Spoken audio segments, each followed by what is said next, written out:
ഇന്ന് ഞാനിവിടെ പറയാൻ പോകുന്നത് നമ്മൾ ചെറിയ നമ്മുടെ കച്ചവടക്കാരെ ഉപയോഗിച്ച് ഓൺലൈൻ സ്ഥാപനങ്ങളിലേക്ക് പോയുള്ള തട്ടിപ്പിനെ കുറിച്ചാണ്. നമ്മൾ ഓൺലൈനായിട്ട് സാധനങ്ങൾ എത്ര വില കുറച്ച് കിട്ടും എന്നുള്ള ഇതിൽ എത്ര കൊള്ളില്ലാത്ത സാധനങ്ങൾ നമ്മൾ മേടിക്കും. പക്ഷേ നമ്മുടെ ഒരു കട അങ്ങനെയുള്ള സ്ഥാപനങ്ങളിലേക്ക് ചെന്ന് കഴിയുമ്പോൾ നമ്മൾ എന്താ ചെയ്യുന്നത്? നമ്മൾ ഇടിപ്പിച്ച് ലാസ്റ്റ് അവർ മടുക്കും. എന്നാലും നമുക്ക് ഇഷ്ടപ്പെടില്ലാതെ അതങ്ങ് മാറ്റി വെച്ചേരെ എന്നും പറഞ്ഞ് ഇറങ്ങിപ്പോരും. പക്ഷേ എന്നിട്ടോ ഇപ്പം നമ്മുടെ അടുത്തുള്ള കടകളാണെങ്കിൽ നമുക്കത് കൊണ്ടുപോയി കൊടുക്കാം. ചേട്ടാ അത് ശരിയല്ല കേട്ടോ, ഒന്ന് മാറിത്തരുമോ എന്ന് ചോദിച്ചാൽ ചിലപ്പോൾ അവർ മാറിത്തരുമായിരിക്കും. പക്ഷേ ഈ ഓൺലൈനിൽ സാധനങ്ങൾ മേടിക്കുമ്പോൾ നമുക്ക് പറ്റുന്ന അമളികളാണ്. അത് മാറ്റിയെടുക്കാനും പറ്റില്ല. അഥവാ റിട്ടേൺ ചെയ്താൽ പൈസ കിട്ടുമെന്നും ഉറപ്പില്ല. അങ്ങനെ പറ്റുന്ന ഒരു ചെറിയ അബദ്ധം കേട്ടോ, സഹകരിക്കണേ. ആ സാധനം അതുകൊണ്ട് ഇങ്ങനെ എടുത്തേട്ടാ. അല്ല അതപ്പുറം അയച്ചോ, ഇതിൻ്റെ കളർ എനിക്ക് ഇഷ്ടപ്പെട്ടില്ല കേട്ടോ. അപ്പുറത്തേക്ക് എടുക്കാവോ?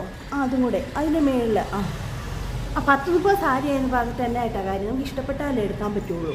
ഇത് ഇഷ്ടപ്പെട്ടില്ലെങ്കിൽ മേടിക്കാൻ പറ്റും. നമ്മൾ ചുമ്മാ ഒന്നുമല്ലല്ലോ കാശ് എന്നിട്ടല്ലേ മേടിക്കുന്നത്. നിങ്ങളങ്ങനെ പറഞ്ഞു കഴിഞ്ഞിട്ടുണ്ടെങ്കിൽ എന്നാ ചെയ്യുന്നേ? കൊണ്ടുപോയിട്ട് റിട്ടേൺ കൊണ്ടുവന്നാൽ മാറ്റി തരാമെന്ന് പറഞ്ഞു കഴിഞ്ഞാൽ ഇഷ്ടപ്പെട്ടാലേ ആയിട്ട് എടുക്കാൻ പറ്റുള്ളൂ. അങ്ങനെയുണ്ടോ ഒരിത്? 10-20 സാരിയായി, 10-30 സാരിയായി.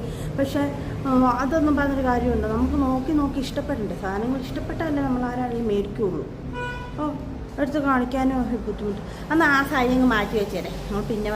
പിന്നെ വന്നെടുത്തോളാം. അതങ്ങ് മാറ്റി വെച്ചേരെ കേട്ടോ. ശരി എന്നാൽ സാരിയായെന്ന് പറഞ്ഞാൽ നമുക്ക് ഇഷ്ടപ്പെട്ടാലേ നമ്മൾ മേടിക്കുകയുള്ളൂ. എന്നിട്ട് ചുമ്മാ അങ്ങോട്ട് എനിക്കറിയാലോ ഓൺലൈനിൽ നിന്ന് നല്ല സാധനം മേടിക്കാൻ. ഇവരെ ഇത് കിട്ടിയിട്ട് വേണോ നമുക്ക്? അപ്പോൾ എന്നാന്ന് വെച്ചാൽ ചെയ്യട്ടെ അങ്ങോട്ട്. ഇത് കൊള്ളാം, ഇത് ഓർഡർ ചെയ്യാം. അയ്യോ അങ്ങനെ അങ്ങോട്ട് തുടങ്ങിയാൽ അയ്യോ 500 രൂപയുള്ളൂ നല്ല സൂപ്പർ സാരി. പിന്നെ അയാളൊരു വിലയും കൊടുക്കണം, എടുത്ത് കാണിക്കാനും മതി.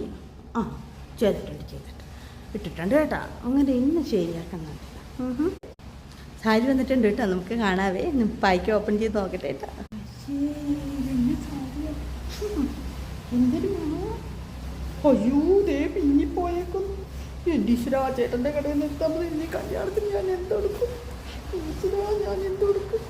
അവിടെ അങ്ങനെ മാറിയല്ലോ തമ്മേ. അയ്യോ ഇതില്ല ഇത്.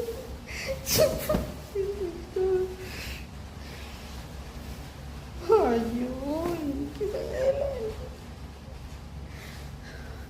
ഇതമേ അയാൾ നോക്കുന്നുണ്ട്. ഇതമേ അയാളുടെ അടുത്തൊന്ന് എങ്ങനെ എടുക്കും? ഇത് ചുറ്റി അയാളെ മുന്നിക്കൂടെ എങ്ങനെ നടക്കും? കഷ്ടം. ഇങ്ങനെ ആർക്കും ഒരബദ്ധം പറ്റില്ല. ഈശ്വരാ.